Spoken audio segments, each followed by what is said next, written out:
The name is Roman, I'm 25 years old, currently I stay in Berlin. Today I'm gonna show you the controls of korg dsn-12, which is modeled by korg ms-20 synthesizer. And sorry for the camera audio, but the video is gonna be really packed because of the 5 minutes limit.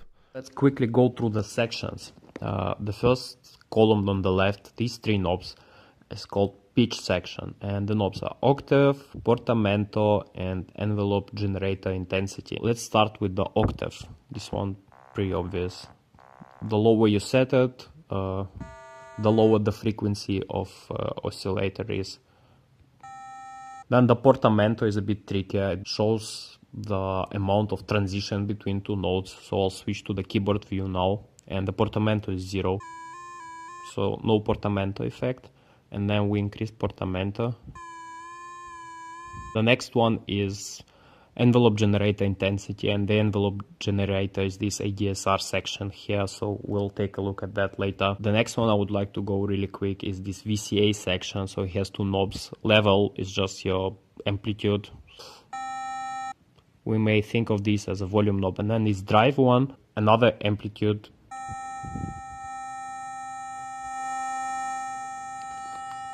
Then there's the VCO section. We have 2 voltage controlled oscillators here, and we can mix in between these 2.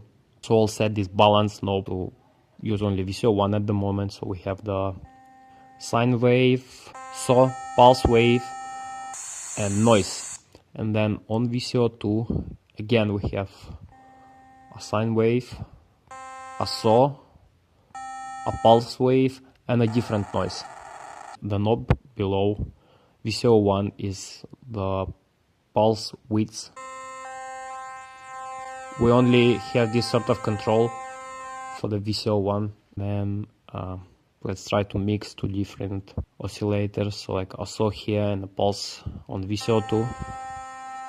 And then there's this VCO 2 pitch that allows you to detune the VCO 2 output a bit. The scale for this knob is like 4 octaves into both sides. Then on the right here, there's the VCF section, voltage controlled filter. Here's our sound. The first knob is the cutoff knob, which allows us to choose our cutoff frequency for the low pass filter. The more I take it to the right, the brighter it gets. The next one is peak, which is also often called resonance. And that one basically shows how much the signal peaks before it gets attenuated by the low pass filter. And that's EG-int, the envelope generator intensity, the same thing we saw in the pitch section before. Again, I'll show that one later. This type switch allows us to switch between low pass filter and high pass filter. So now the cutoff is actually the high pass filter cutoff, and the last one is the band pass filter. So now the cutoff knob actually chooses the frequency for the band pass filter. We have just a pulse wave on the oscillator, and now we'll take the attack time, and we'll see that now there's like half a second or something of our signal going to the top amplitude, and now with the attack in the max position. And it's really slow now. So I'll reset the attack. Next one is decay.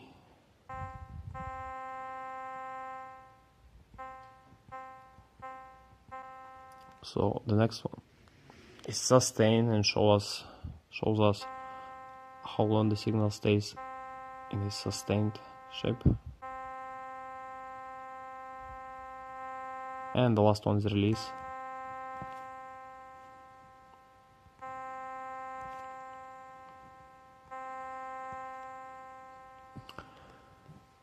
Yeah, so the EG-int knobs here and here allow us to do really weird stuff with our envelope predefined here.